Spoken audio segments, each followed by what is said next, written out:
9:32 my time. Good thing I'm Hey, awake. everybody. Thank you for tuning in to another episode, the weekly episode of the British Electric Blues Show. The episode this evening is going to focus on a topic that's very dear to my heart. Keith Richards and how he went about, and more importantly, how we as Keith Richards nuts went about in search of that elusive tone.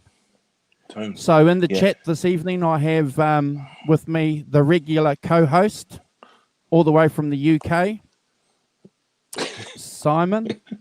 If I had a hat on, I'd doff it. Good morning. Oh, thank you. Doff to the people in the chat. Yeah, doff your cap to the people in the chat. Awesome. Good to see you, mate. And thank you for turning up an hour earlier than what we normally would be. Yes, thank you. Slightly more disheveled. But it's your fault. It is my fault. Yeah, it was the 2 weeks ago. I think I went to bed at 6:30 in the morning. So I was like, if we could just hit it back an hour, it'd be a little bit better for me. So yes, thank you, Simon, for getting up earlier for me. That's fine. I wake up early anyway, so to be honest, it's not really. It's still very helpful. The price of getting older, you see. You just wake up early, and it's kind of painful. I'll get up then, you know. Before we start, I personally appreciate you guys jumping out of bed early. I'm the easy one. It's only 4:30 in the afternoon here for me, so I've got the light end of the gig. Yeah. He's got a couple of hours before his stomach starts rumbling and it's dinner time. Anyway, before we start, I've got a little competition for you. Okay, a little quiz for you, not competition, quiz. I came across this and I thought it was a bit of fun. So this is from the New Musical Express. Do you know the New Musical Express, Jack? I don't think it was one of the great British music papers. It's still going. I mean, well, just about as a free paper. I mean, it's not like it was. But when I used to read it in the early 70s, it was an amazing kind of what I guess a radical paper, really. You know, because it basically wrote about rock music, but it wrote about rock music a bit like, you know, post Rolling Stone in a serious way. It had some fantastic kind of writers on them, quite radical people, but they viewed it as kind of an educational thing. And I've always thought, I've said this a lot without knowing it, but I saw something from one of the writers, Nick Kent, saying that's what his view it was. His view it was education, you know. So they were putting historical references and all sorts of, you know, Nietzsche and all these people. You had to go away and discover who in God's name they were when you're 14, you know.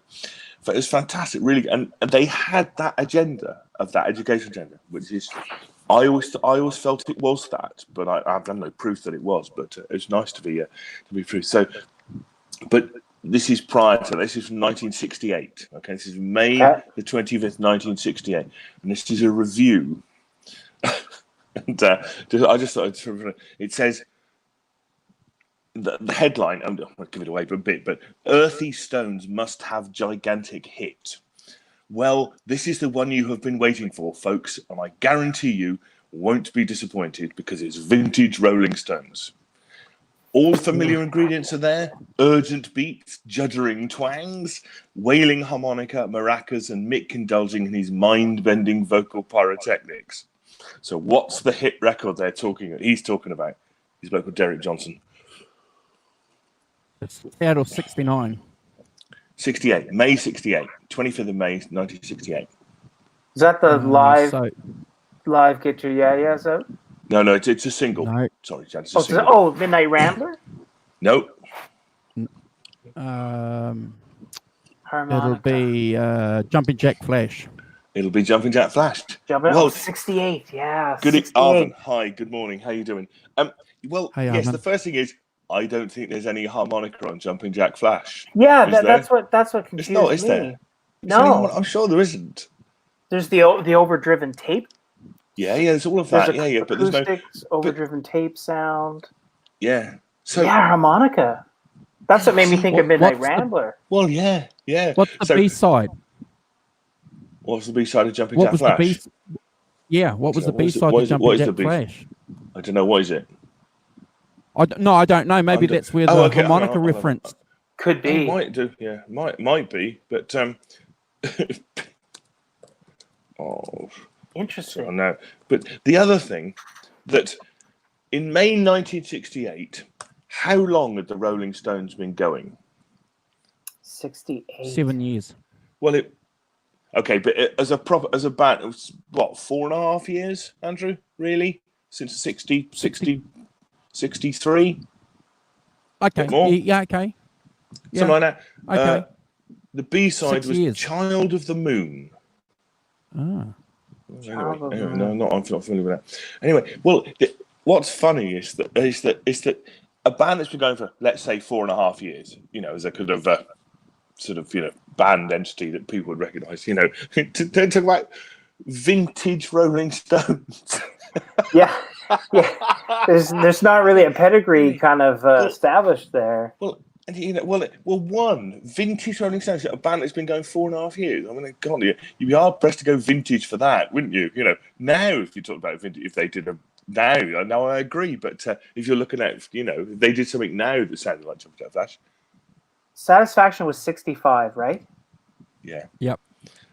So that maybe really that's- propelled them, right? Like that was the Sure. rocket ship kind of moment for them, right? That really. Yeah. I mean, several before that, I think, because they already been touring the States, hadn't they, by then? But the other thing about it is that somehow that Jumping Jack Flash is like earlier Rolling Stones things. Whereas I would say the one thing you could say about Jumping Jack Flash is it's not like earlier Rolling Stones songs. Well, even the video, like the way that it cut, like it was almost like jungle-esque with Mick. Like there was something so different from that, those Beatlesque, I guess, or British coats that. I don't know. I remember seeing in the timeline of the Rolling Stones when the Jumping Jack Flash video came out. It was like, whoa, what's going on? Like they're darker. Like there's a darker theme going on here. Well, yeah, I think an official video. They must have had access to Beggar's Banquet for them to make that, Simon. They must have had access. They've listened possibly. to the whole quite album. possibly they would have done. But it just makes me laugh that you're describing, as I say, that Jumping Jack Flash, for me, is not like other Rolling Stones records. It's kind of, it's much more of a rock. No. I mean, Satisfaction too, but, it's not like Around and Around, and it's not like, they're, out, under my thumb or anything like that, or Get Off My Cloud. That's what it's not like, really, is it? No. It's much more what I would call a rock record.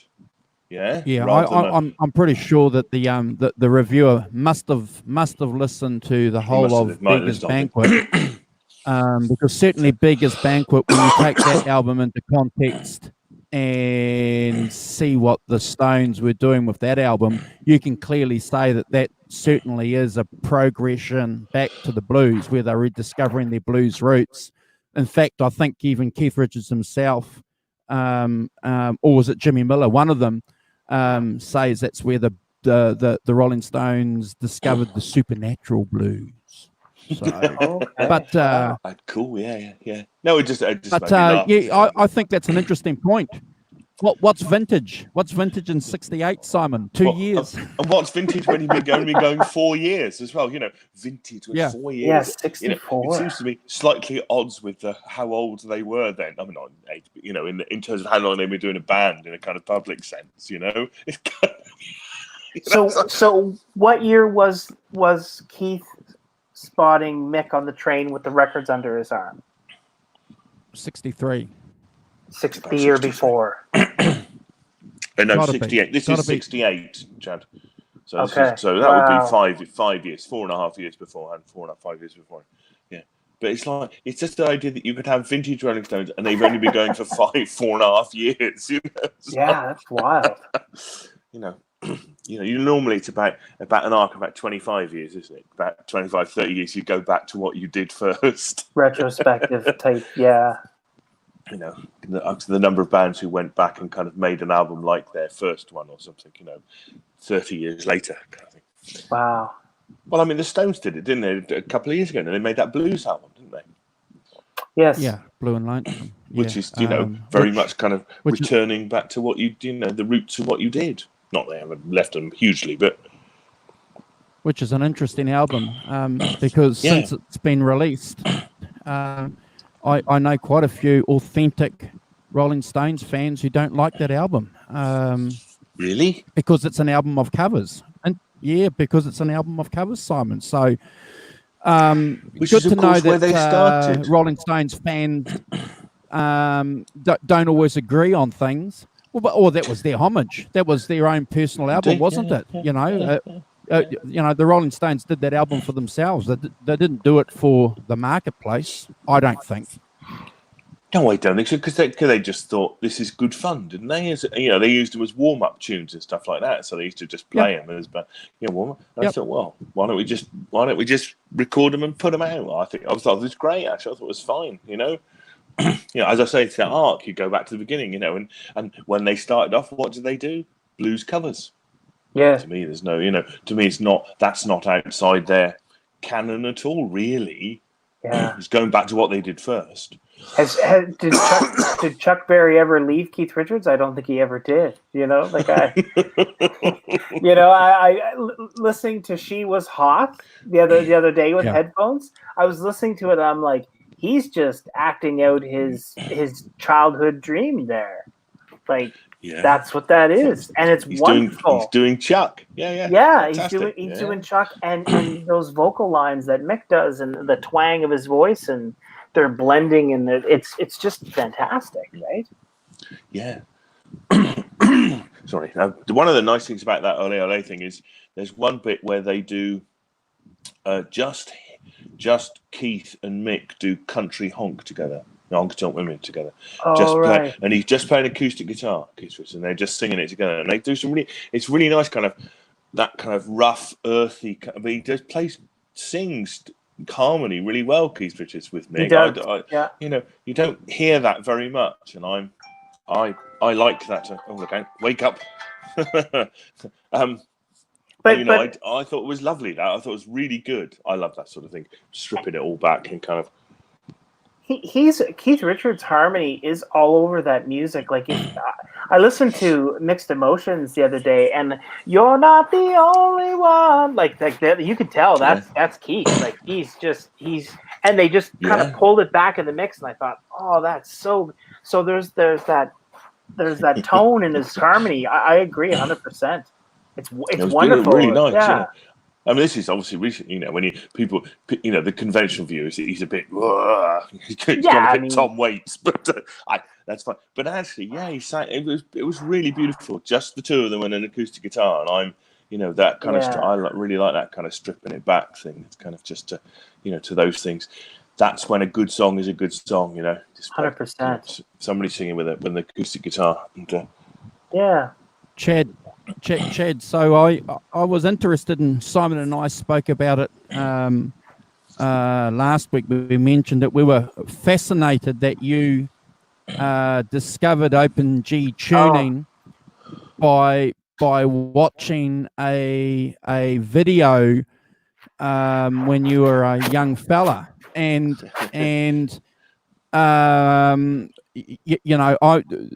that's fascinating, and I'd love for you to sort of give us a bit of a conversation about that. How from my perspective, I would never have been able to work out Open G tuning. I had to be showing it.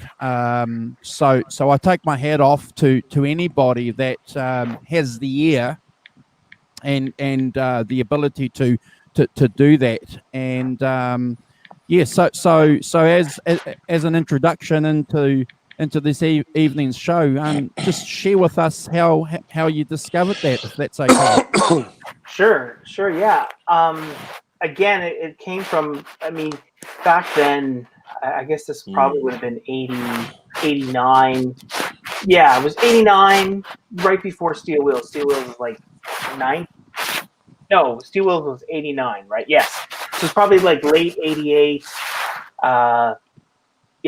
early 89. And I just kind of discovered kind of the Chuck Berry birthday kind of 60th special. And then I started buying Rolling Stone records because of Keith Richards. And it was just like the guitar sound that I could play G, D, and C and all that type of stuff. And I was starting to really kind of focus on lead and things like that and Van Halen songs. But I just could never get that sound. Now, I had a Telecaster. I did have a Telecaster. And that I thought was like, okay, well, that'll get me there totally.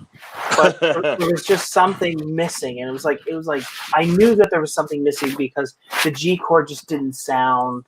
I knew it was a G, but I didn't know that it was the alternate tuning. And like, no internet, nobody lived in my neighborhood was into that. A lot of kids were playing metal or AC/DC and things like that.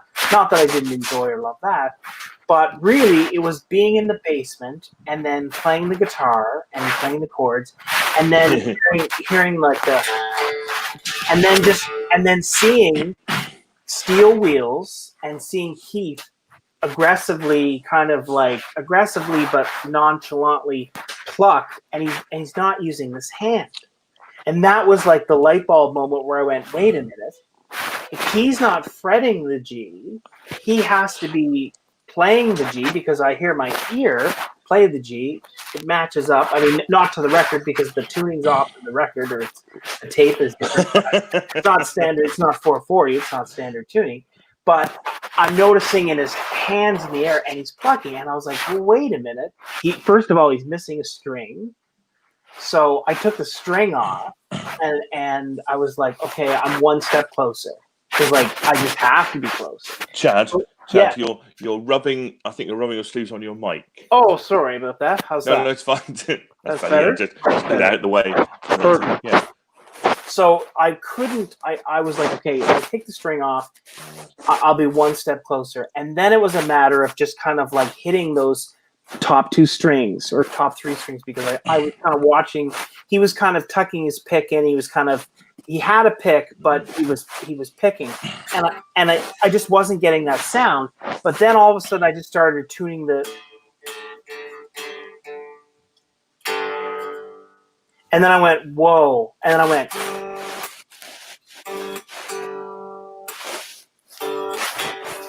That was it. And I said, wait a minute. The string was the light bulb moment. That was totally the light bulb moment. And it was just that. And it was his attitude, like the visual components of his hands and that beat and that whole thing as a 13-year-old, and going, wait a minute. If he's doing that, it's like dissecting it one piece at a time. Like, I had a Telecaster, but it just didn't sound, no matter what I did, it just didn't sound right. But as soon as I tuned that down, I had to. And then I think for a day, that's all I did. I'd play with the beat. Wow. So I would kind of, because just depending on how he feels, it really kind of depends on how long before he kicks in the intro and that type of thing. And I'm sure they rehearse it or they don't have to, but it was that moment where I was like, wait a minute. And then I figured out, well, how do I play the chords? And then I was like, oh my God, if I just fret with one finger, and as a 13-year-old, I was like, well, this is great. So it became this thing that all of a sudden was like very accessible, because I was like, well, wait a minute, if the C and the D, and all of a sudden, and then of course Mixed Emotion comes out, and I still at this point still don't have that bottom D, or the bottom D on the E string. I still don't have it. All I have is the top 5th string, but I can do this. Button your lip, baby, button your coat. And that was the thing. And then I went into a guitar store, and I showed it to this guy who worked at the guitar store, and I said, is this that Keith Richards thing? It sounds like it to me. I said, but just something's not right. And he goes, it's the bottom string. He's like, you got to tune that to your D string. And I was like, oh. And then I tuned the bottom. Then I went home, and then another day and a half. then watching the Steel Wheels live, I think they were in Atlanta. The Flashpoint might have been the live album. And I saw it was on the 2nd and the 4th, and then there was a lot of open, and then it was just putting it together.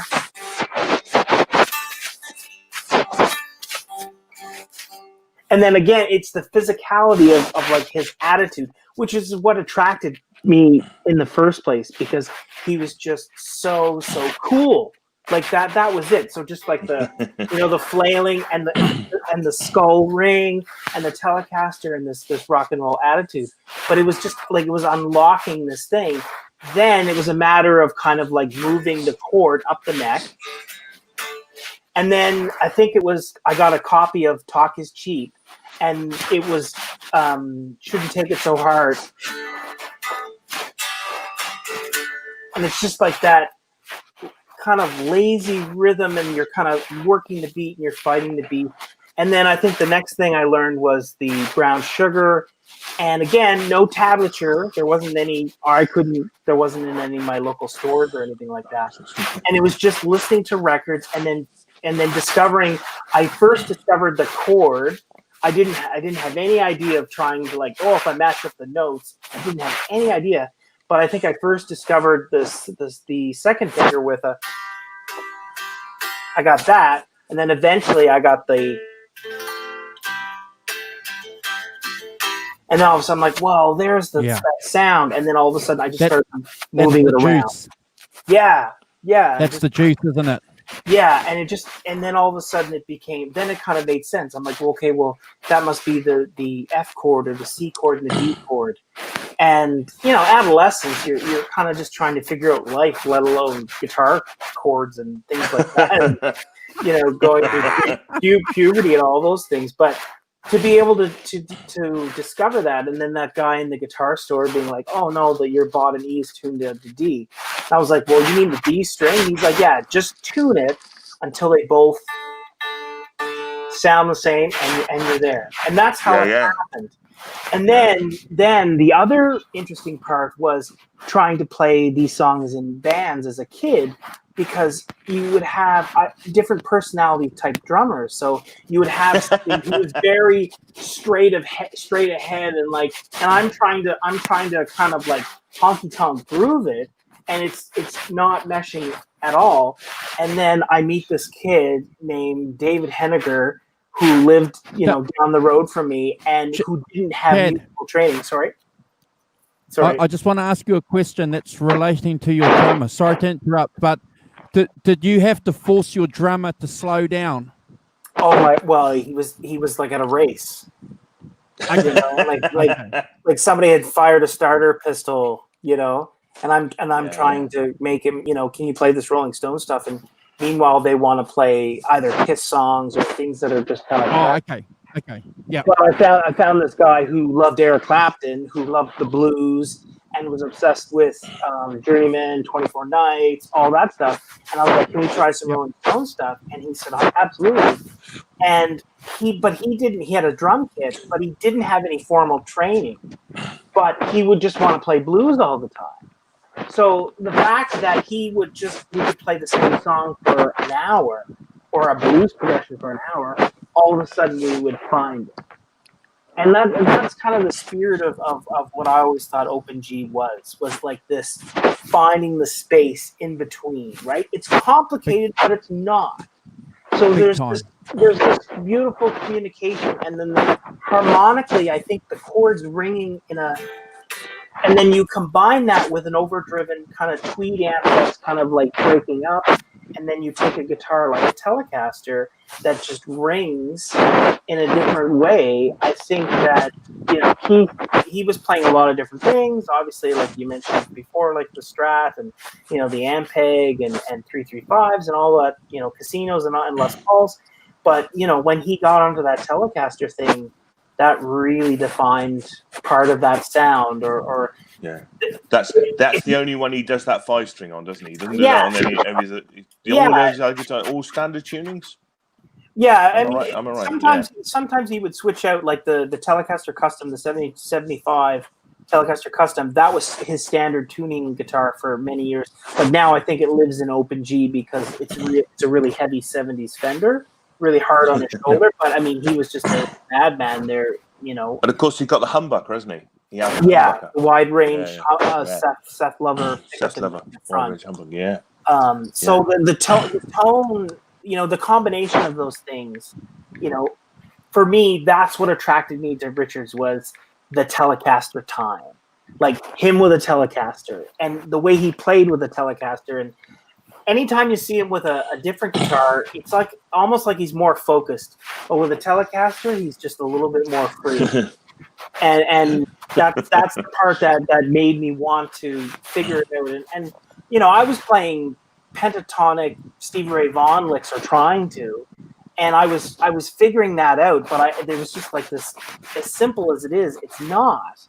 And you know, to come up with those compositions still kind of surprised me when I hear it. And I go, wow, that just sounds so good. You know, the parts of the tone, and then I would try to. I mean, I just didn't have very good equipment too. I had a terrible sounding PV amp, which eventually I got another PV amp that was fantastic. That you know, that would work really well. But it was really about finding out that, you know, by not turning it up to 10 and by having it on 7, there was like a complete tonal difference. And as a kid, if I was in the garage, I was on 10 because I got to keep up with my mates, right? But if I was in my bedroom, I was like, wow, if I turn it down just a hair, it actually sounds closer to Keith Richards. You know, not having the tone on 10 and being so brittle that it'll rip your face off. So I was lucky because I discovered that early, that, you know, there's knobs on these guitars for a reason, but there's elements that I think that he did, or they were EQ'd a certain way, that for us, it was about just trying to experiment with it, right?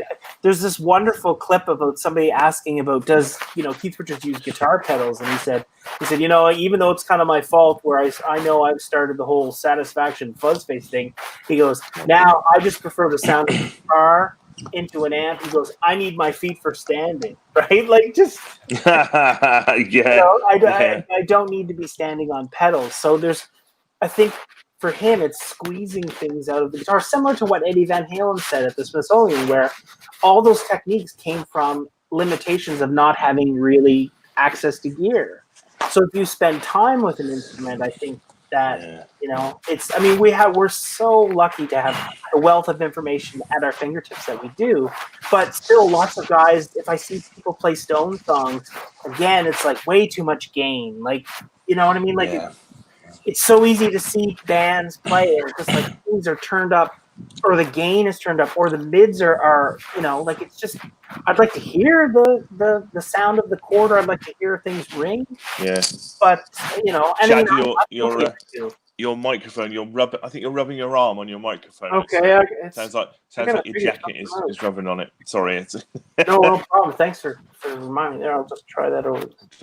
Hook it over the guitar. Yeah, how's that? Better? Yeah, well, let's see if we do. Yeah, if we don't get the background noise. Yeah, it'll be all right. Anyway, sorry. Yeah, no worries. It just it was just sitting in that basement. That was it for me. I think the key. Yeah, it's really interesting. I think about the tone. Yeah, absolutely, and really discovering the tone knob is only something you do if you're playing on your own, don't you? You know, you start playing with the knobs because they're there, and not just in a band sense. It's about turning up and keeping up, isn't it? You know, suddenly you've got to keep up with the drummer, and if you ain't got that great kit to start with, you know, none of us have great kit when we start. Sure.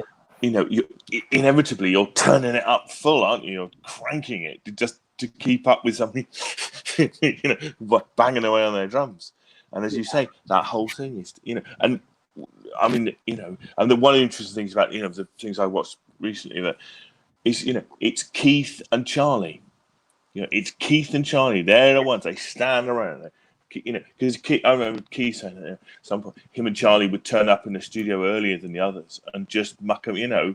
Charlie would, you know, they'd start playing together. Those two would start playing together. You know, and it's, you know, that you got somebody playing, and then you can, you know, weave around it, kind of thing. Keith Richards' favorite word, weave. That's a You know, great the way to guitar too. describe it, though. Like, Well, that's his description of it, not mine. But yeah, no, but yeah, there's this space and they overlap in the right places, and yeah, you know, like playing "Start Me Up" in a band, in a cover band. The last drummer that the cover band had, the drummer played it correctly because he didn't play it correctly. You know, like it was easier to play it.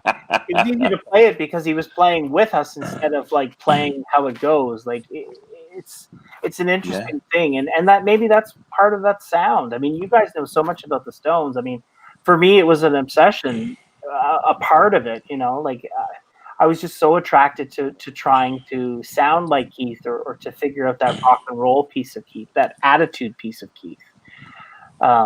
You know, and the amp thing was hard to figure out too, right? That was super hard. You know, as a kid. Well, there's just one thing, Chad, that I'd like to just follow up on your presentation before. I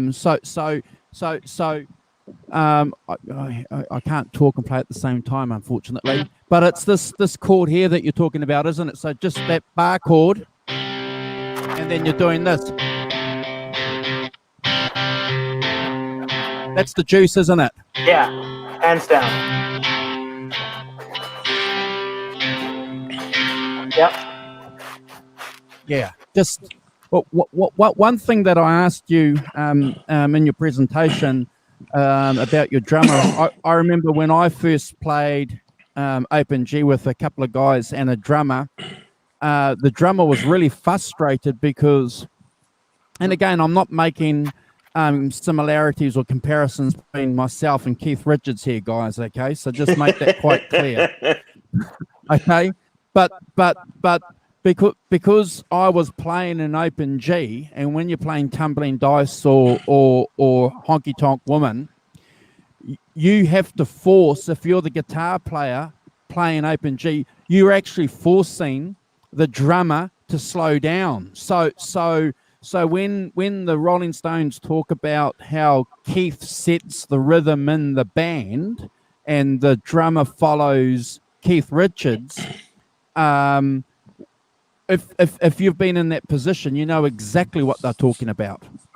And obviously, Chad, you have been, and Simon, I'm sure you have been too in the past. Well, you notice that the first thing is that he starts the songs. Yes. You know, he counts them in. When yeah. you know, he's starting. He's doing that on his own, isn't he? And then yep. So you're forcing the drummer to do something. You know, not he's setting the tempo, not the drummer. I'm sure Charlie's fine with that, but you know that. Yeah. And that's one of the important things, isn't it? Who sets the tempo when you start? If you're counting it off, who's doing it? Who's doing the counting off and who's starting? You know, and in those songs, Keith starts. So he's setting the tempo, he's setting the rhythm, and he's setting the you know, the ambience of it too. You know, you know, it's that. You're right. He's straight away says that kind of slightly sway, woozy kind of feel to it. That as a drummer, if you're Charlie, certainly. You come in on, don't you? You know, because they're very much in tune. You know, he knows what, you know. You can, just doesn't work against that, does it? You know, and hopefully the drummer's listening to what the guitar player's playing. And to be fair, though, I'm going to say that I think that's probably a result of Open G tunings too, because if you look at, say, this the Black Crowes, for example, with Rich Robertson on that first album, and he's playing an Open G, and I just had the opportunity to flick through the drummer's biography that was released earlier. Oh, right. And he's saying the same thing too. So everything that we've heard in the past has been resonated by these guys, because the drummer, I forget his name, Steve Gorman, is that the drummer? The original drummer. But he's saying the same thing, Simon and Chad, you know, that he had to follow Chris. And so when you're a drummer and playing in you know, a standard tuning band, for example, you're setting the rhythm. Has that been your experience, Chad? Because you were playing with pub bands at an early age. Is that your experience? Yeah, and I mean, playing Stones songs, it's almost like I had to have blues lovers to understand what was going on, or they could be okay with keeping something going until we could get the beat, or we could get locked in or grooving. You know what I mean? It's like you just couldn't do standard songs. Like remember I had one band where I could play All Right Now in, and one other band that I could play metal with, and the metal drummer was very accomplished and the band was very accomplished, but I just couldn't get them to play, standard blues songs, because it was just like learning how to kind of get that feel or that swing or that, the roll, the roll, isn't it? It's the roll. Yeah. That's the important bit. And you can't, as Andrew said just now, you cannot play too fast. You play too fast, that stuff, it becomes rock. You've got to lay off it, and give yourself that space so that you get the roll in it as well as the rock. Good point. Yeah, beautiful. The swing, absolutely the swing. Yeah. And no greater swing drummer than Charlie Watts. Yeah, I mean his jazz isn't jazz his main thing. Like he loves that more than he plays open-handed, doesn't he? He doesn't play like that. He plays with his drum kits like so. He plays like that, doesn't he? Flicking it off like that. So I think that's a really important part. And drummers, if you're going to play the Rolling Stones, you have to learn that the tempo is everything. Really, that tempo, how you start, and crashing into it at 120 BPM it's not working. That's because it just becomes a rock song, and you don't have the roll, and that the weaving of the guitars and that slightly kind of off the beat, that only works if you're not playing that fast. You know what? This stuff isn't talked about that often. It's not fashionable right now, is it? If you think about it, everything is on the grid. We talk about it. That there's, when you do drums, you do them. I presume. Do you know this, Chad? You correct me when I'm wrong. Is the underlying bit of that? So when they record drums now, then they record them to a grid, so that it's all on the beat. It's all smack on the grid. I don't know if you've seen those Rick Beato videos where he puts John Bonham's drumming through whatever it is, the drumming program, to make them on the grid, and thereby ruining the song because it doesn't work. Yeah, because it has those speed changes and stuff, but that's how people do it these days. They record against a grid, so the drums are all on the grid. A lot of them electronic drums, replace drum. So, and where we are right now, that's not how people do it, because people don't sit in a room together, and we got that thing about the Stones, and that I watched some film of them, in the late 60s. I think they're doing Sympathy for the Devil. But they're all standing around, they got baffles, they got those little stalls where they play, but they're all standing around in a room. Led Zeppelin the same. All the basic tracks are done standing around in a room. That's where you get that kind of communal feel to them and stuff like that. Whereas, these days, people sit at home and do them, So it's all technically brilliant, but does it have the feel? Does it have the roll, the swing? And I don't think records these days do, really.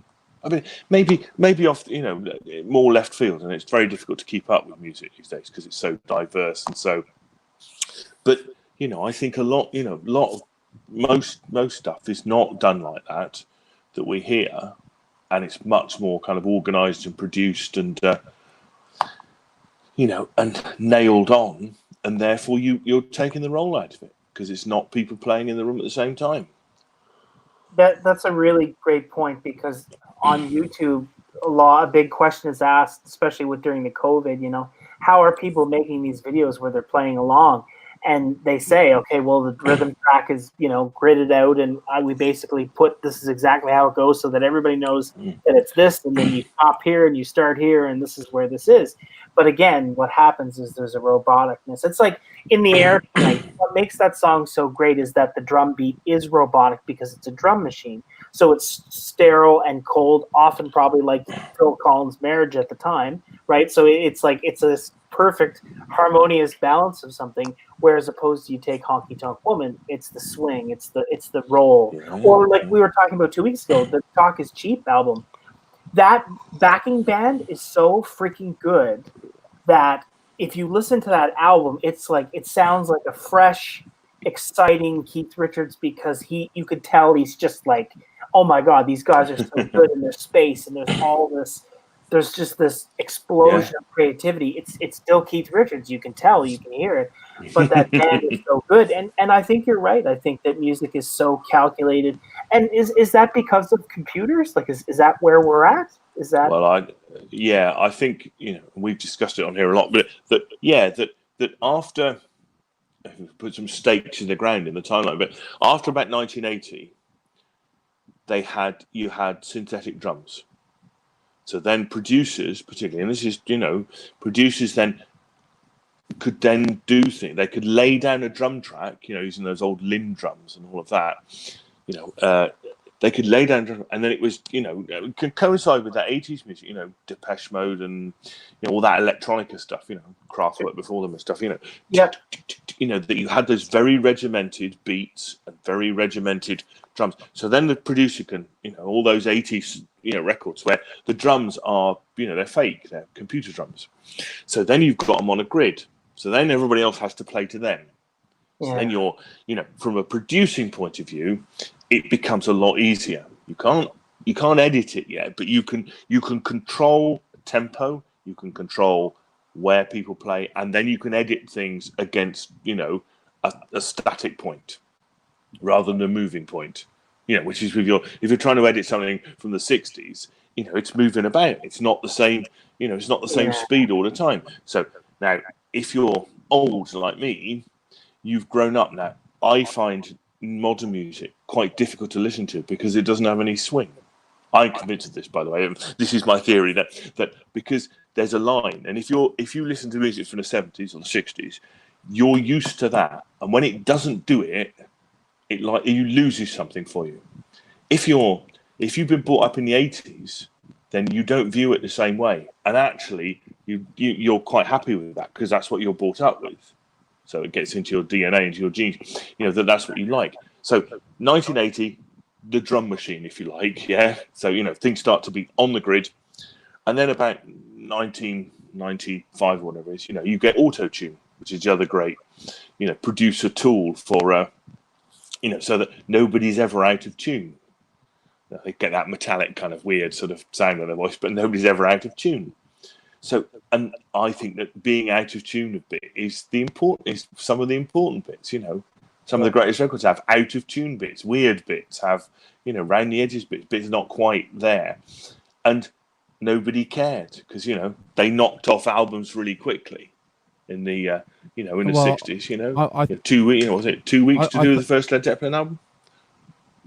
I think Chad's hit the nail on the head there because he's made a point earlier about Keith Richards having this great band behind him when he's recording his solo albums, and who's the black drummer? Steve Jordan. So Steve Jordan, yeah. So Steve Jordan. So there's a connection here. So Steve Jordan is a jazz drummer. Ginger Baker said that one of the great things about Eric Clapton is that Eric Clapton had timing. Charlie Watts said that there's this great thing with Keith Richards, and he's on record saying that Keith Richards doesn't realize that he's a jazz man. So it's interesting that these guys that we're talking about have a connection with that space and time that we've all agree is important to rock because you've got to have that role. So it's interesting that these drummers are realizing that these guitar players have that essential gradient, that space between, hitting the bass drum and that snare drum that a machine clearly can't replicate. Clearly can't. I'll tell you what, not often have, now I'm 44, but not often in the, like, say, the last 10 years of my life have I been floored by something musically, like I've heard something and it's actually caused me to sit down. But a friend of mine, the bass player that I talked about the last show, I was at his place and we're having a drink, and he put on a free concert, like Paul Kossoff. They were live in a British TV studio, and it was a half-hour show. And there's a whole party going on in the kitchen area, and I'm sitting in his living room, and I'm watching this show, and I'm forced. It's like somebody had their hands on my shoulders or sitting on my lap, like you can't get up. Like I didn't hear the people talking like loudly in the kitchen. I was watching this band, this 4-piece band with a singer, like a drummer, a guitar player, and a bass player, and it's swinging. And there's space, and there's hardly any gain on the guitar sound. The bass, there's this, the SG bass, it's this thick front pickup, warm, fat, kind of British orange tone. But then you hear this Marshall and orange, a 59 Les Paul, but the tone, it's just the vibrato, but there's this space. But the drummer, it's almost like there's so much time. His hand goes up so high in the air that I'm sure that he's missing time. But because of that, this thing is just rolling, and I'm totally. It was like, the scene in the movies where the audio goes out and just everything is just focused on that character and how they feel. That's how it was, because I was like, I have not heard something like that. But it's that sound, that space. So, like you said, like really true about those points of, does music not have space because they fill it with something, or they compress it so much, or they auto-tune it? Interesting point about space, that in the old days, we're talking about the 60s and the 70s, when you recorded, you listened, because that's the only way of doing it. Yeah, you listen to what you've done. When you get to the 90s, when you get to the computer age, what do? You look at it on a screen and you see all the tracks, and you go, "Oh, there's a space there. We could put something in there." You don't use your ears; you use your eyes. So you start using your eyes to produce, you get a different result than when you're using your ears. If you're using a tape, the only thing you've got are your ears. Does it sound cool? Does it sound good? That's enough. Which is why those records, they're free and stuff like that, and all those, actually, there's not 1,000 guitar parts and 1,000 things going on. They are carefully thought. Free, and go in and record it. Bang out, maybe overdub the solo, but actually, that's what you're doing. And things. If you're looking at it, things you work in a different way than if you're listening to it. And I think that's one of the most important sort of changes. Now, producers, they look at the screen when it's, and they see a gap, and they go, better put it. Whereas you think of those records in the 60s and 70s where they'd have a dropout. They'd have no instrument or something. They'd have a change where nothing happened. Very rarely do you get the kind of drop in the sort of dance music thing, but that's different. But where you'd back off and maybe only somebody would do something just with the drums and the bass. In the middle, kind of. So, and all those things, because you're listening to it with your ears. If you look at it on a screen, you go, not much going on. We could put some stuff in there. And did he Deja Vu? I haven't watched his. What about Sting? Is that the Sting one? Deja Vu. I haven't had a chance to watch that yet, but I think the change in production technique, those things contribute to the fact that producers and there's much more control. There's much more. You're able to do stuff at home. Tim Pierce, the American. The session guy. He does the second. He has that amazing kind of setup where he's got all his. He's got an cab in the garage or in the basement or in a hole in the ground under his house or something. And he's got all those hundreds of amps, and he could sit at his control thing, and he gets a track and he'll just play it and then send it back to them. Because he can do that now. He doesn't need to go in as a session. He doesn't need to go in somewhere. He doesn't need to do, he can do it all at home. He's got all the kit. You give me the track, give me things. I'll lay down some guitar tracks, and I'll send them back to you. And it makes all their lives, as a technology as ever, is a two-edged sword. You know, it gives a load of stuff and it takes some things away. And if you think those Hey, things are Sonia. important, morning, Sonia. Good to see you. You know that's the the progress, whatever you like to call it. You know, but I think that there are people. You know, Jack White is one who kind of has records still. On old boards and to tape, and has old microphones and old tries to do it live and things. With the raconteurs. It's so interesting to think about that because, our ears, and is this why we continue to listen to, like timeless music or, the American Graffiti soundtrack? I listened to it the other day and I thought, this is just brilliant. And these things, these rock and roll connections and these records, thank God.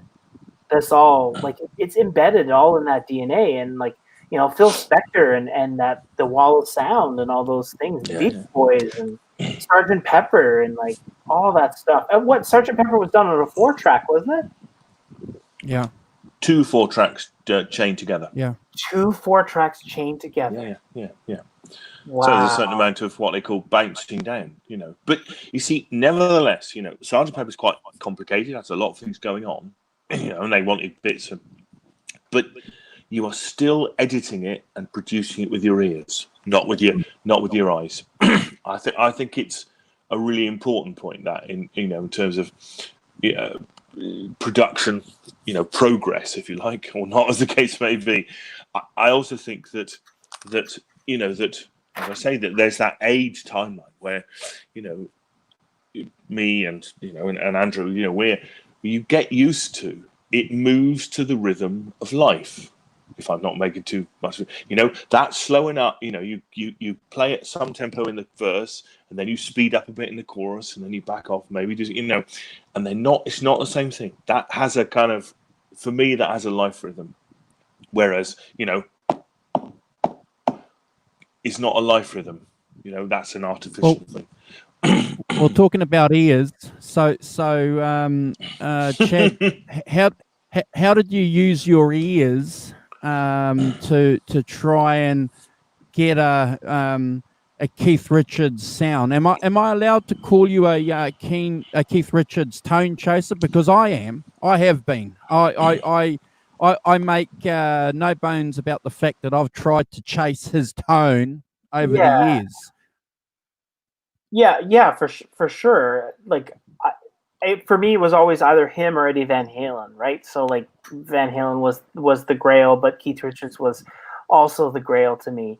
The thing that I knew, and it was from seeing him on Saturday Night Live, that he was plugged into a Marshall, like an old 50, I think it was a 50-watt into Mesa Boogie cabs, and then looking at him at the Chuck Berry thing, he had a pair of Mesa Boogie combo amps, which he had started using, I think, in the early 80s, live when they were doing those big stadium tours. Those little combo amps were very, very loud, right? They were very, they had lots of headroom and stuff like that. But for me, the big part was understanding that the Van Halen sound, which I had tried to make my own sound, it was that realization that I had to approach it completely different to get the Keith tone. And what I couldn't do as a 13, 14-year-old kid was turn the amp up, turn a Fender or a clean Peavey to a point where it's breaking up, which is the sound. It's like a Tweed amp and a Telecaster or a Les Paul, where you get that sag, harmonious, kind of harmonic, rich kind of overdrive. So I had to be creative. So I remember my father bought me this, terrible Rock Tech distortion pedal, and it just sounded like garbage. But if you actually turn the gain down, I realized you could actually make the amp work a little hard, kind of like a tube screamer kind of thing. I just had to scale it back. But I mean, as a young kid, you're always turning it up and trying to, like Simon said, trying to keep up with the drummer, trying to keep up with everybody. But the biggest difference for me is if I could play the songs acoustically at the end of my bed with a Telecaster, the other part was realizing that I needed to turn the gain down where the sound that I was using with other bands was the key, right? Now, mind you, those Tweed amps that Keith's recording with, they're turned up, and those high-powered twins, they're turned up, and they're just, they're clean, but there's that rich harmonic kind of overdrive. And that to me was the secret. I didn't know that back then. I just knew that the more gain that I used, the less it sounded like Keith. Whereas if I was pushing the amp and the amp started to kind of like break up, that I was in that territory, then I'd kind of go back to my knobs where I would try to roll back the volume on some parts. It's like when I figured out, I didn't know that he was playing Midnight Rambler with a junior, but when I put the front pickup on my Telecaster, it was a warmer, fatter tone. So I would emulate that type thing with using the front pickup. So I would compensate. I didn't know he was playing a junior live, or what I was listening to. But it's like you just kind of learn these little adaptations of, is that brighter? Is that, and it really was about, lots of mids, a little bit of bass, and the Telecaster was trebly enough, so I didn't have to go crazy with that.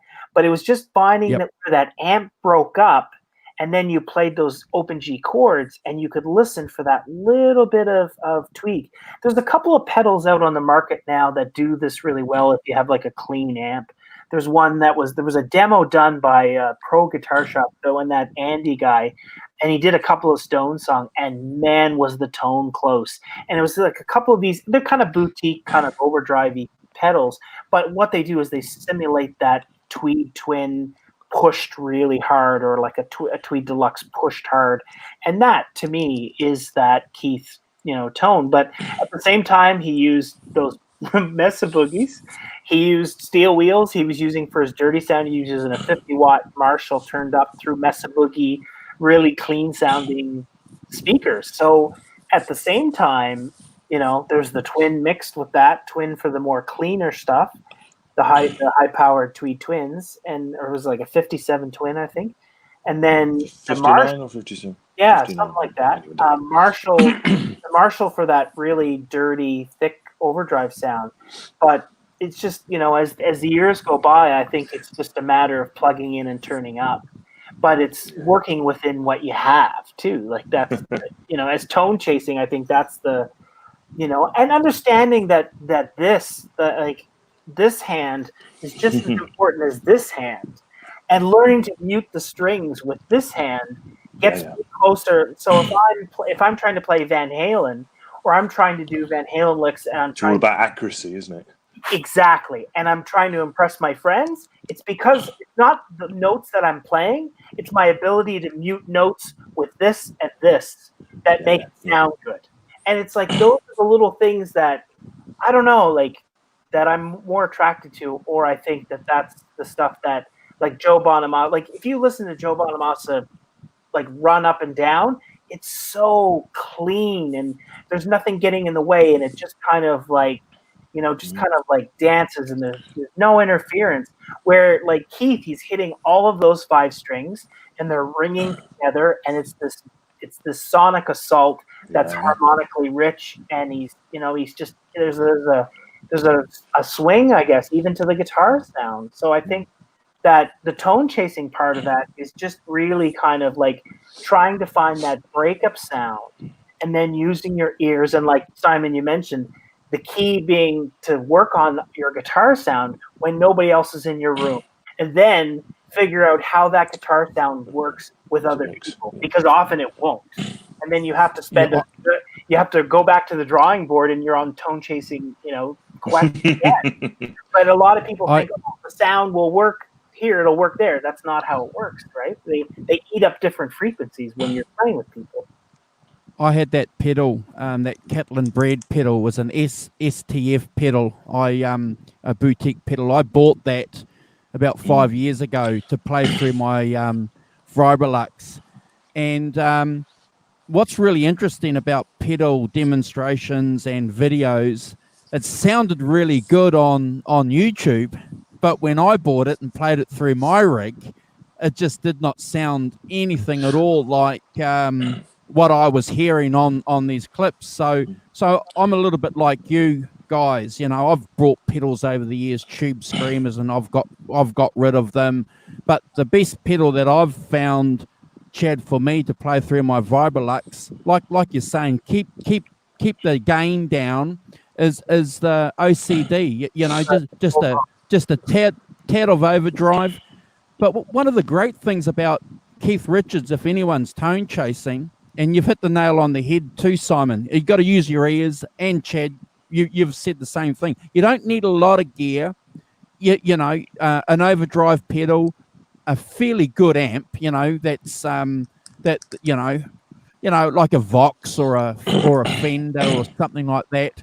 From my experience, anyway, works really well. I've never been able to get a Keith Richards tone that I've been happy with through a Marshall. I've never been able to. I'm amazed, sound, isn't it? Yeah, I'm amazed that people do. No.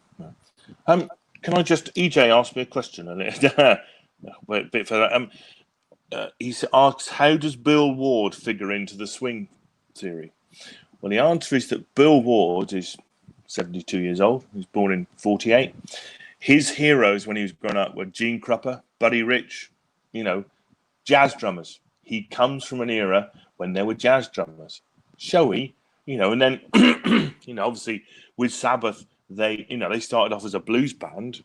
So he's still got that swing, you know, and, you know, obviously as you develop your own style, your own thing. And Sabbath went off in a different direction and did a particularly doom sort of metal stuff. But I still say that he would, you know, and that requires maybe different drumming. So you don't notice the swing so much, but actually, you know, he's born in the jazz era.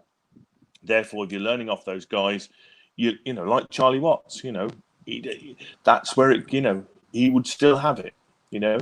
Maybe it's the context, you know, which is part, you know, what type of band are you playing in? What are you trying to do? And if that, you know, that's not particularly Sabbath's thing, is it? You know, I saw Sabbath in '72, you know, they were great. Wow. Wow. It's the advantage of being... In '72, sorry, we go. But I live in a city called Bristol on the west side of the UK, and in '72, what happened was that obviously pre-stadiums, pre-arenas, pre any of that nonsense, anybody that went on tour, and I mean anybody, would do the round of each city's municipal hall. Each city had a municipal hall, about 2,000 seaters, that sort of thing. Yeah. Bristol was called the Colston Hall.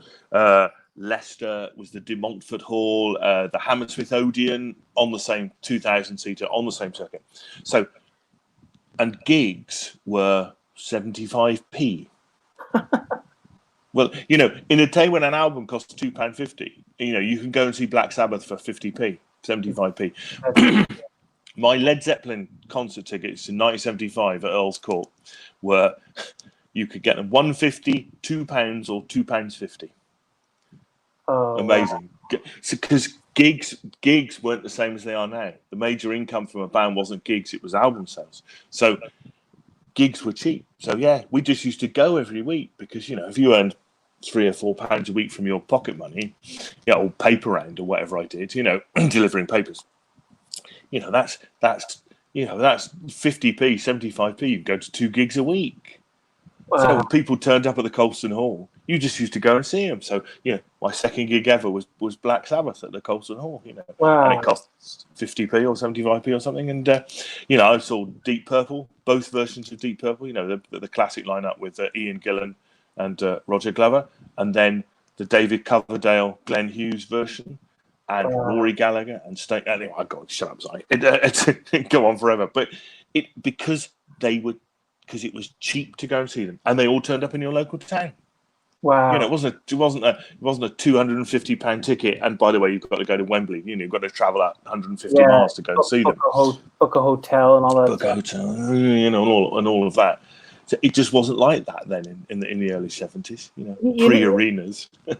You just kind of blew my mind with the jazz drummer comment, because as soon as you mentioned Sabbath, all I could think about was Fairies Wear Boots, and that that swing. See, and like, as soon as you said that, I was like, oh my God, that's why it sounds so big, because see,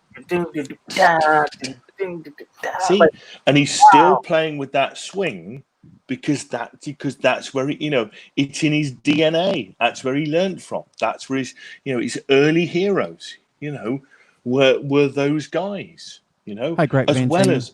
as Morning Great Vanzini, as well as John Bonham and and all those guys. Ringo Starr, of course, they're massive Beatles fans, but as well as all of that, those influences all come into us all, and then they come out as something slightly different, but it's still there.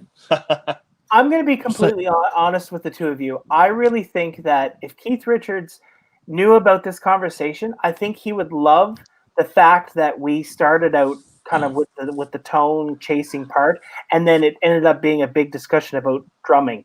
I think he would that would warm his heart to the 10th degree that part of that guitar sound and that communication is that kind of drum part. How did you go about replicating what you thought was a decent open G tuning a la regularly? How did you go about that? Sorry, can you repeat that question again there? I couldn't hear you very well. Yeah, got a bit garbled, Andrew. How did you go about replicating your Keith Richards open G tuning when you were playing live?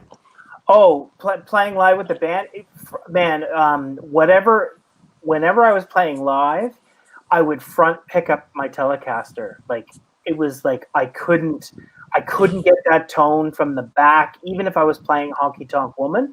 If I was doing something twangy, I would keep it in the center, the middle position for the Telecaster, because I would need a little bit of that sparkle, but I would need a little bit of that warmth. And the minute I was on that back part of the Telecaster, it just cut in a way that I don't know if I just didn't have it down. But if I was doing, say, like Start Me Up or Brown Sugar, I would be on that front pickup for a thickened sound. That's how I would approach so that it would be very warm and fat. And then if I was doing Honky Tonk Woman, it would definitely be the middle.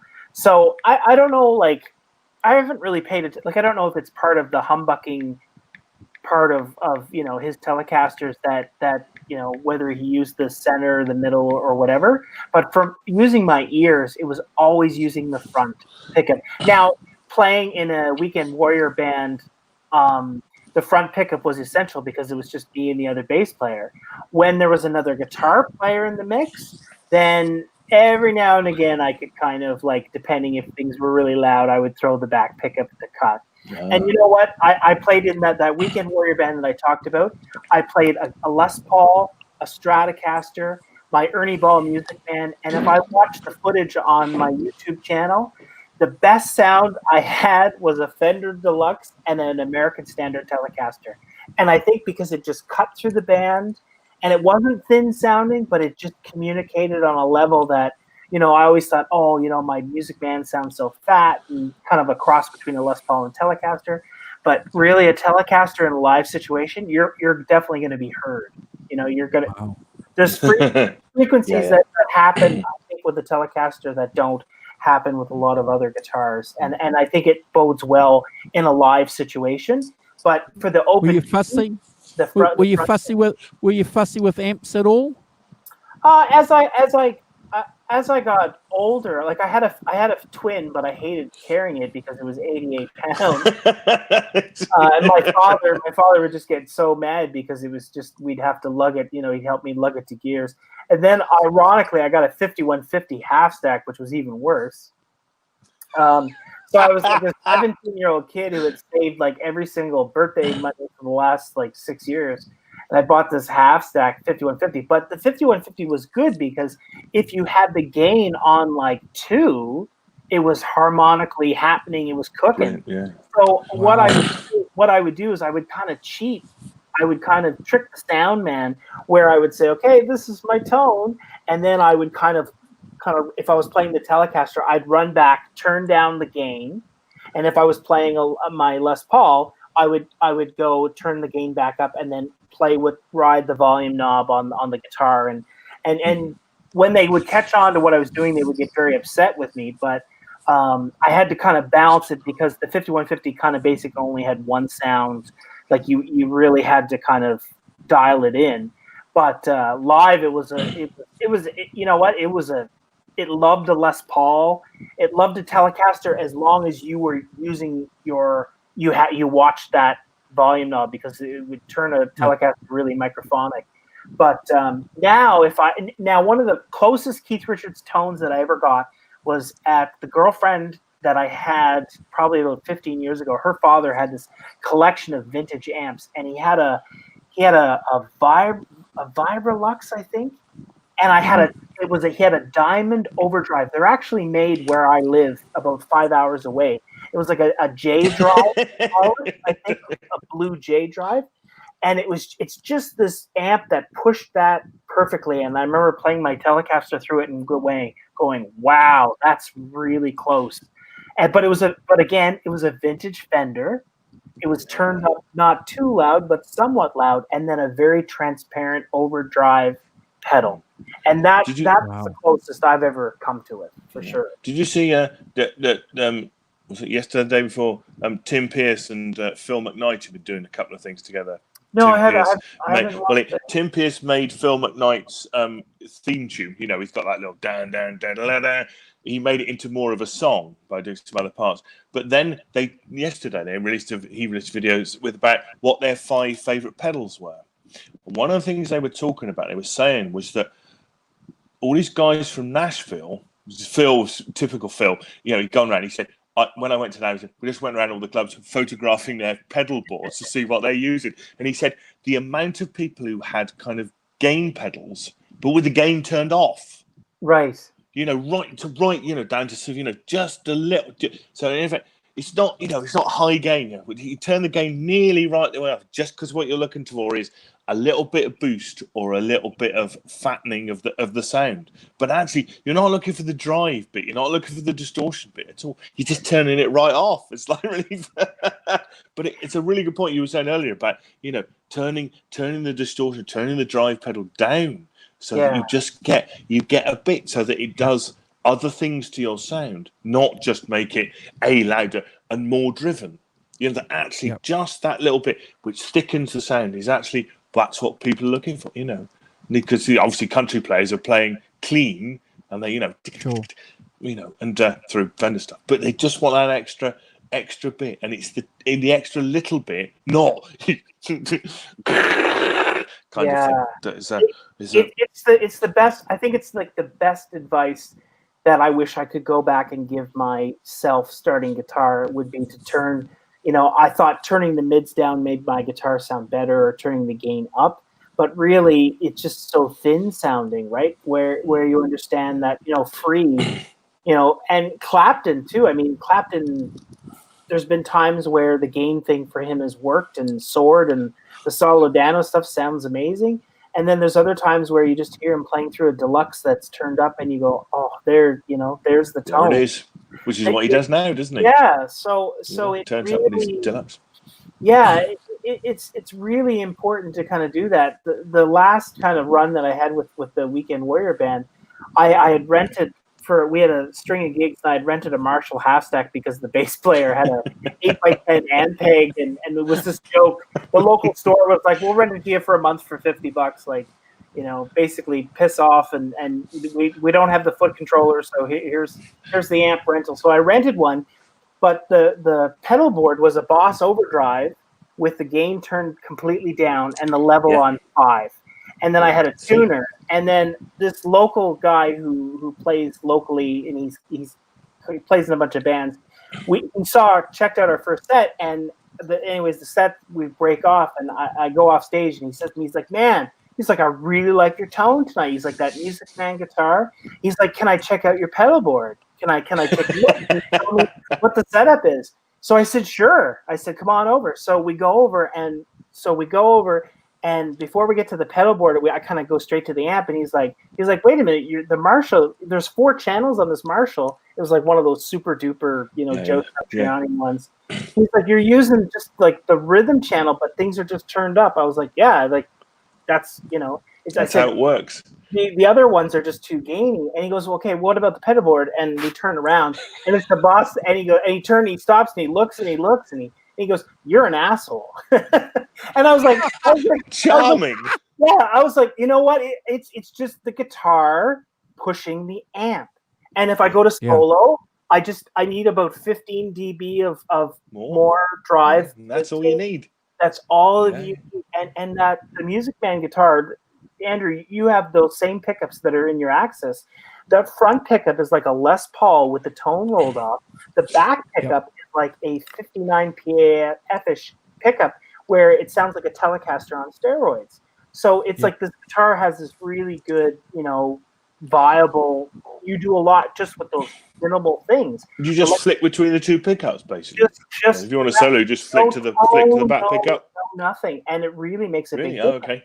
But the simplicity of using a drive pedal, I think you're absolutely right. It's like it does an immense amount of things because the amp and the guitar, there's so much communication that can happen when you let it.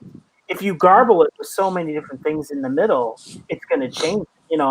At the same time too, I love Andy Summers and I love David Gilmour and I love all those. They're all sounds, aren't they? Sound palettes is fine. Yeah, it's all cool. Yeah. But some of those guitar sounds like Keith Richards. You could just tell it's a guitar and an amp turned up, and it sounds like. Yep. So, well, AC/DC, famously, but their amps are turned up, but it's not gainy. It's not, there's not massive amounts of distortion or anything like that. It's just a Marshall turned up, and the stuff's on 4, isn't it? The sort of, the presency bit is on. It's like it's not wild and crazy on its own.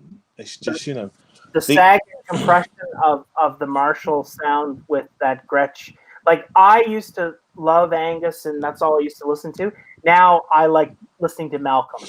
I think Malcolm was and is the sound the engine. He's the engine, and the guitar sound, the clean, punchy, open, airy Gretsch to that Marshall. Man, I just love listening to Malcolm. I could just listen to Malcolm. You could take Angus out for me and just listen to Malcolm. Yeah. Do you know, I went on that same thing as you. I used to have a high watt 100 watt with a 412 cab, except, of course, playing in bars, it was hopeless because it was so loud. I mean, it was fantastic, but you couldn't turn it up past 1 because otherwise you'd have the place down, it'd be taken out, the walls would be disappearing. It was so loud. It was fantastic. Fender into that, my Fender Strat into that was, like that clean, massive clean sound, but I couldn't play anywhere with it because you couldn't turn it up enough to really get justice out of it. And it also weighed a bloody ton. I mean, the 1-inch ply cabinet for the speakers. I mean, hefting it anywhere was, you could lift in it. Never mind bloody, hefting it around. But so I've got a 30-watt PV Delta Blues, an old PV Delta Blues, which is basically a tweed amp. It's lovely, fantastic, love it. It has a good amp. Yeah, well, it's got a 15-inch speaker. So I've got the 15-inch speaker one, which gives it a bit more bottom end. I really like it. I never plug my pedal board in. I've got an old Boss effects processor that I use for gigs because it's got many effects. We've got acoustic guitar effects and stuff like that. So, but yeah, normally I just plug it in direct into the amp and just play. Yesterday I was just playing it. Turn it up to you turn up to 3 and it really starts to go. And then put a Strat. Fantastic. It's got that 15-inch speaker gives you a bit more sound. It just sounds great to me. It's really good. I never tire of it. Well, I mean, it's just a simple, beautiful, clean circuitry, right? It's like it's like a Fender Tweed copy, and that's what it is, and it's pretty meant to interact with your Strat, right? Like a friend of mine, Fender. Really? There we are. Oh yes. a friend of mine who owns a studio. He's recorded for just in Nova Scotia where I live. Mm-hmm. He's had tons and tons of bands in, and I said, you know what? Tell me, as a guitar player, you've seen hundreds, if not thousands, of situations. Who had the best tone? What were they using? Tell me. And he said, I'm going to be honest with you. He said it was a 22-year-old kid with an American Standard Stratocaster, Ibanez Tube Screamer. He was like the cheapest one they make. He said, and a Blues Junior. He said the kid had an amazing touch, and he said He said he had the amp cooking, and he said best sound, easiest sound to record, but the best sound I've ever heard. And again, it's stripping down those layers, right? And I think and as also you recording with a what are they? Blues Juniors 15 watt amps. See, 15 watt amp in a studio, turned up, still not, pin you against the wall loud. Yeah, but you you can get that sound. They record it properly. Sounds brilliant. I mean, absolutely brilliant. Yeah. I mean, there's an interesting question there, isn't it? That Fender guitar into Fender amp. Now, I don't know. I'm thinking about this while you're talking about it. Going, so Leo Fender, when he did all of this, is he putting the two things together? Is he going, I want this Fender amp and Fender guitar, and that's how it all works. So, and obviously Gibson did a bit of amp building, didn't they? But not much. Do you see my point? Is that that the combination of the two things from the same company is that how it works? Well, certainly from a marketing point of view, he got involved in manufacturing guitars, but I forget the name of the guy from Fender who said to him, look, just make a simple cheap amp, because basically most of the guys that were buying the guitars, the broadcasters at the time, were country guys, so they just needed a simple amp, so when the guys come and buy the guitars, they've got an amp.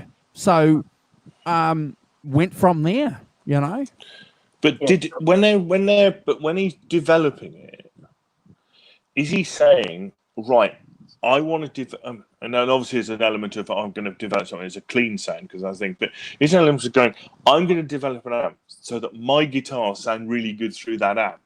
So you're tying the things together, or is he keeping it broad?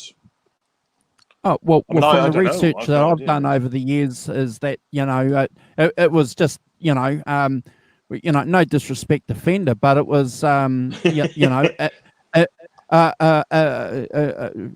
amp for their guitars. And it was just so happened to be that they had some great designers on board. They were all handmade. And there was just something magical about a lot of that gear that was being made in North America in the 50s and 60s. It's just something about something that's made by hand, I suppose. Yeah, point-to-point wiring and cloth. Little appointments, things that were standard, but just would be considered boutique now. But I think he taken a lot of feedback from pedal steel players, and I think he listened. Yep. I think Smith, which is the clean bit. Yeah, Yeah. Smith made a comment one time that Leo Fender basically would say to guys out playing country gigs, what do you think? Like, should it be this, should it be that? And they would give him kind of pointers, and I think they would kind of go back to the drawing board. But I mean, Richards has been, quoted as saying tons of times, and Leo just got it right. Like, it is amazing to think about the fact of the design. Here we are talking about and trying to dissect things that are simple, but they're not simple. And it's getting in the ballpark, and then trying to come up with your own type of things, And, I'm just happy to have tried to, every once in a while you stumble upon something and then you go, wow, that's close. And that gives you, years of joy or the relatability of what we're doing here, of having a conversation. I mean, we're in 3 different parts of the world. Everybody else who's watching are in different parts of the world. It's amazing. Like, it's thank God for it all. Arvin, the answer to your question is, I just had a look. The first amplifiers made in-house by Fender were built through 1946 to 48. So Fender built amps before they built guitars. Interestingly, they made the first Fender amps were manufactured by Leo Fender and Doc Kaufman, doing business as the K&F Manufacturing Corporation.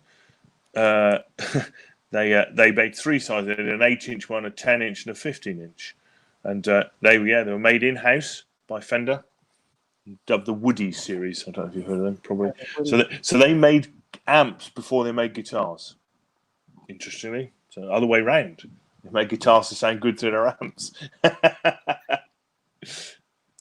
Yeah, so I'm a little bit lucky because I managed to get hold of a aux box about this time last year, and so I run my Vibrolux Chad through my aux box now, so I don't use any overdrive. I was never in a home environment to turn my in a situation to turn my amp up to 9 or 10. So with the aux box, I can do that now and get that natural overdrive, which is something that we want. And you know, from a bedroom playing perspective, the Keith Richards tones that I'm getting has never sounded better. You know, simply because I don't use any pedals anymore, and I can attenuate the sound. Right. But when I go and take my Vibrolux out, and when I'm jamming with Carl and another guy that's a bass player, I can't just use my amp. I have to use a bit of overdrive because it's too clean. Does that make sense? Mm-hmm. Yeah. Yeah. Yeah. So I just have to have a little. You could have that breakup, haven't you? That does what Chad was saying. Yeah. Well, otherwise it's just too loud too. You know, in a jamming situation. So and I'm lucky enough too now. I've got I've been a Yamaha THR 10 fan for about 3 years. I've got the latest THR 1030, which has a lot of different amp presets and modeling. So you know, if you're into modeling amps, I think we've never been in a better situation, because you've got guys. I think Hack, does Hack have a one of those a Helix? You know, so you've got a lot of so you've got a lot of opportunities now to get a lot of good tones. Yeah. You've gone to the dark side and got a Helix. That we probably spent years trying to get. Oh yeah, it's so interesting too, because like I've heard Line 6 stuff, you know, in live situations and went, wow, that sounds so good. But then at the same time, I've plugged into a Marshall half stack and went, you know what, I really like that vibration. Like there's that. You know, there's nothing better than an amp feeding back, you know, and that relationship between the pickups and the amp, and there's that. And but at the same time, for home recording, and I have a Roland Cube 30 from that I'm sure is 15 years old. That has a 5150 simulated sound model on it, and it sounds great. It sounds, but the Yamaha TH, that stuff blows my mind how good the Van Halen sounds. That one guy on YouTube that's just getting amazing sounds from it. That's Van Halen. Yeah. It's unbelievable. Phenomenal. Like what that is. Yeah, it's phenomenal. I can get with the same amp in my mind, in my ear, I can replicate a Blues Breakers tone without having to spend $4,000 to get that actual Blues Breaker amp. Yeah. And I was never. I think Simon and I, we did a show with Great Vanzini, the first show we did with him. I was never a modeling fan. I was a tube valve snob, man. Up until about 4 years ago, I was a snob. If it wasn't tubes, man, I wasn't interested in it. But yeah, some of this modeling technology. I was hanging out with a guy on Friday night that's got one of those Kempler profilers. My God. Oh yeah. It's good.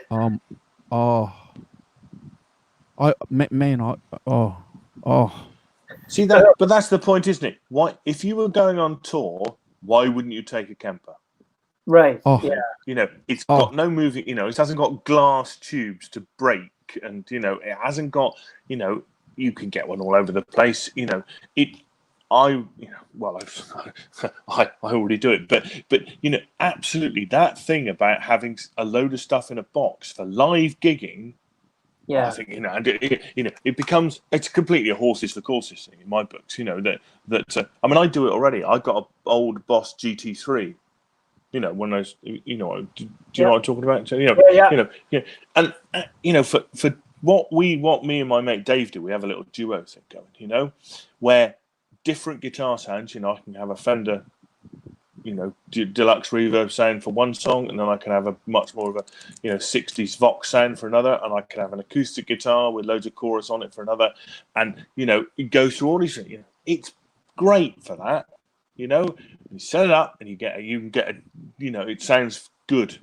Yeah. And I've had it for a long time, and the best thing about it is it's a bloody great piece of metal. You can drop it, you can drop things on it, you can bang it around and trip over it, beat someone over the head with it, beat someone over the head with it, and because it's Boss, it will work. The next time I play, it will bloody well work. And it's like. What it's like in live situations. It's stressful enough trying, plug it in, make it. Is it all going to work? And you just know, plug it in, just plug your guitar and plug it into the amp, front of the amp, right, good, rolling. And it takes 2 minutes, and I'll sacrifice some of the, sounds bit for that kind of, and I feel like it's the same with the Kemper. You have to sacrifice something, but actually. No one will ever notice. Once you're in a band, no one will ever know. Some of the tones that I've heard for that 3-hour session that I had on Friday, it's just phenomenal. So the great thing with this amp, and I spent a bit of time with them, so you can do your own modeling. So you can record your own amps, and it models your own amps. It's just phenomenal. It's just indeed, yeah. But it's $4,000. Yeah, it's a lot of money. They have a sense of their worth, don't they? Kemper, what's his name? Kemper. He has a sense of how much things should cost to get that. Wow. But I mean, interesting. You take all sorts of people who do. They have become tools to do a job, don't they? I mean, what's it? The Frog Leap thing. Leo from Frog Leap. Does all those heavy metal covers of songs that Rabia Massad plays in. Well, in that band, they have. Oh, what's it called? They have a guitar and a setup. Is it a Roland guitar? But what it does is the pedal ball. The bit that on the floor that does different tunings. You can turn your guitar into a baritone. You can turn your guitar into different tunings, guitar, all sorts of things to do it. It will do that straight away, live. So Rabia Massad is not taking out his Victory amps or whatever. His guitar. He's taken out this bloody, whatever it is. I can't remember what it's called. Logitech something. The guitar and the board, because it does all the things he wants. And he can do.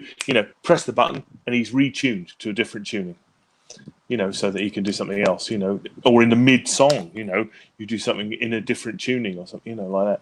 And so, they become tools, don't they? Tools to produce what you want to do live.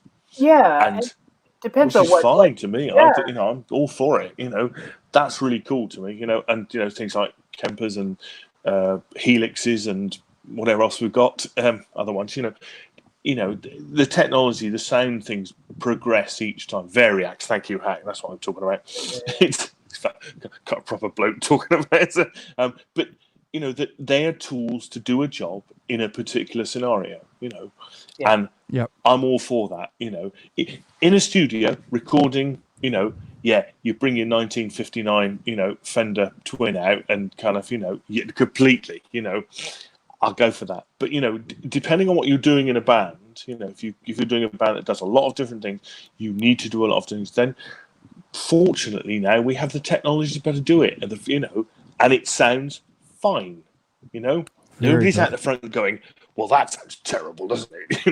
Kind of thing. Yeah. Are the people dancing? Are the people drinking? That's really the bottom line. And if you can, good point. If you can have a setup that allows you to cover a wide range of music, depending on what your band does, then, I mean, like you said, Simon, it's a tool, and the best tool for the job that balances, does it, like, for me, how I looked at gigging was, does it fit in my Volkswagen? Does the amp fit? Do I have to put the seat down to put the, the easier, the less, the quicker I'm out of there at 2:30 or 3 o'clock in the morning, the better. Because, Yeah, at one time I wanted to be a star, and I had a twin and a 5150. You know, this is my clean sound, this is my dirty sound. When really, what I should have been is just rocking a little, combo amp and be done with it. But again, Yeah. our heads Yep. get away. That's fine. Yep. You have but to go through it. yeah, yeah, exactly. You have to go through it. Yeah. Well, Chad, that's why Eric Clapton had a 50-watt Marshall combo, because he went to Jim Marshall and said, "Make me an amp that will fit in my car." Really, I That was didn't his, know that.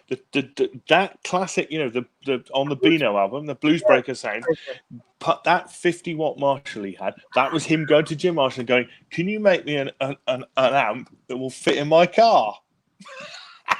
I don't know what car he had, but yeah. Brilliant. What you just said, yes, I want to better put it in my car and drive away. You know what? In 1966, Eric Clapton wanted exactly the same thing. Wow. Yeah. His guitar in one hand, because they were amp in the other. using 4x10s, and obviously that couldn't fit in the back of his car. So, revolutionary. But look, I agree with you, Chad. I think if you're a young guitarist starting an adventure in music today, the opportunities that these young guys and girls have are just phenomenal. I do want to echo what a couple of other guys on some other channels have to say about this. We have to be careful too that we don't get into a position where we're spending too much time fiddling with settings and computers, and instead of playing, because I've spoken to a couple of guys that have got Helixes, and this is no disrespect to anyone who's got a Helix, but they spend 4 hours fiddling around with the Helix to spend half an hour playing. Do you not think, Andrew, that one of the things I would advise anybody who's starting to play the guitar, who's 14 or 15, is don't buy a pedal till you're 20. Buy an amp, buy a guitar, spend some time with those two things. Yeah, learning how the guitar and the amp work together, what you can do on the guitar and what you can do on the amp to get different sounds. And don't go down the rabbit hole of the first thing I've got to do is buy a Helix and kind of have the 1,000 sounds of doom to kind of No, that's a bad move. If you're don't buy a Helix if you're it's a good point, because you're just going to spend and that's one of the reasons why, guys, I've kept away from the Helix, and I probably won't get the Kemper as much as I love it, because you can, I could see myself spending too much time just fiddling, instead of playing. Yeah, and I mean, it's like anything. I mean, we all know these guys, and I was this guy at one point, but the guys who trade and buy guitars, and they're only happy when they're buying or trading guitars, when really they should be practicing, right? And I have been guilty of it for many times. But I tell you what, I was about a year ago. I was at a friend of mine's house, bass player's house. We were having a jam, and his father brings over this classic vibe 50 Stratocaster.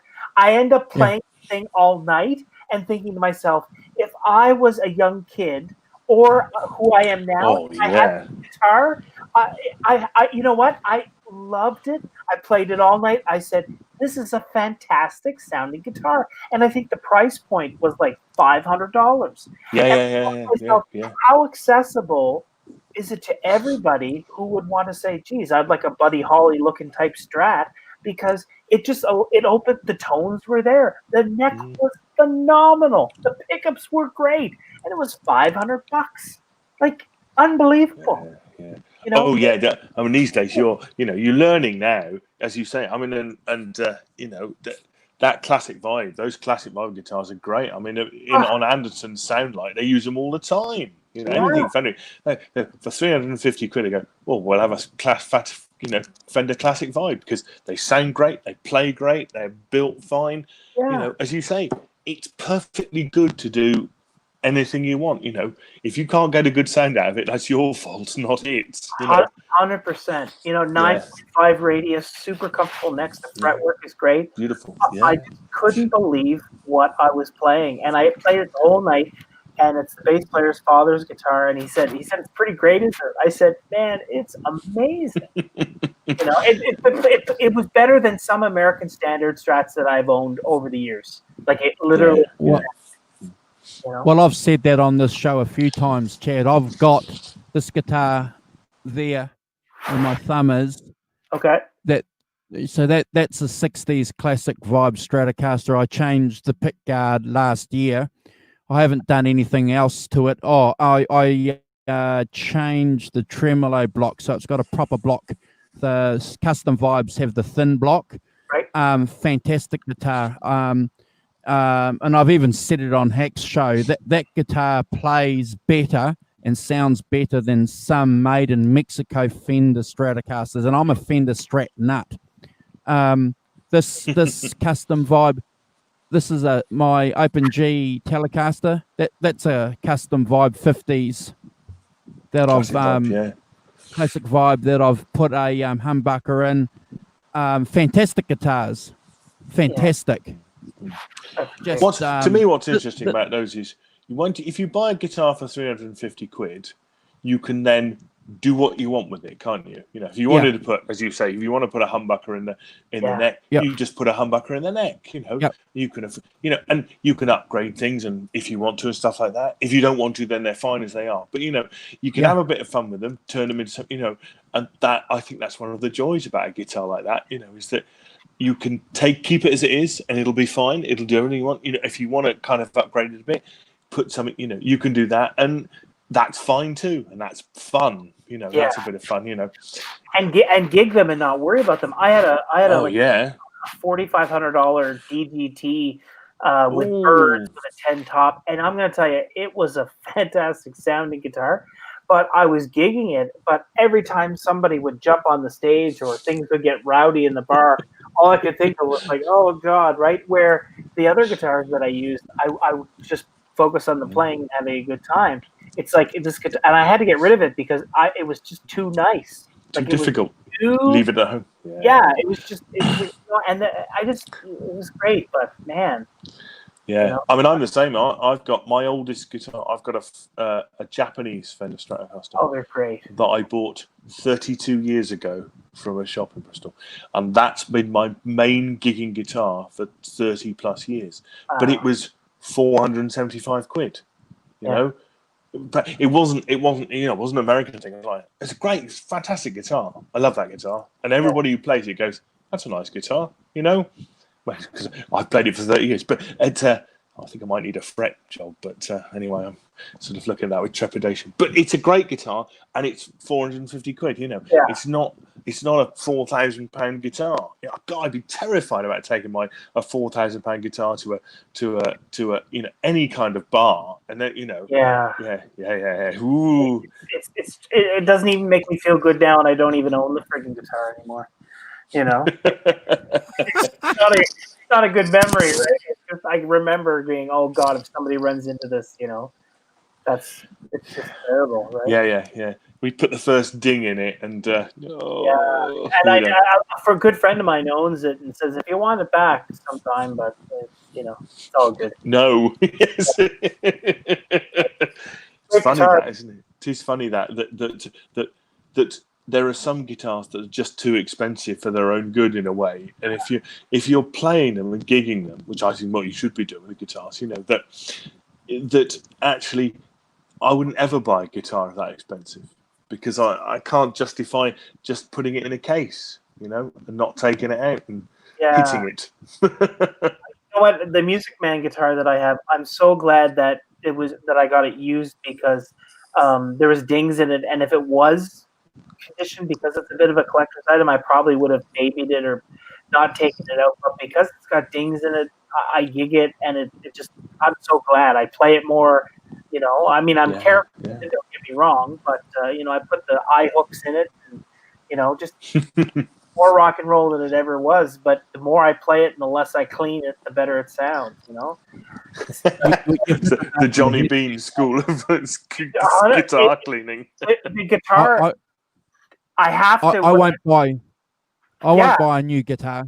Yeah, no, they're better broken in. But the guy who works on my guitar, the neck is so disgusting and has never been cleaned that I have to include a pair of photo gloves in the guitar case to work on it. for it to work on it. So twice a year, I usually get him to work on it. Check the neck and do whatever. That's the stipulation, because he has to put on the gloves, because I don't clean the body, and it feels better and better and better. And my partner a horrid look on her face when she sees me playing it. The neck is disgusting. But Van Halen had that thing where he believed that there was mojo to leaving it go. I'm a little bit like Tom Petty's guitarist Mike Campbell too. He said the same thing. Never clean his techs, never clean his guitar fretboard, never clean them. And I can say that I don't either. But I like your theory though.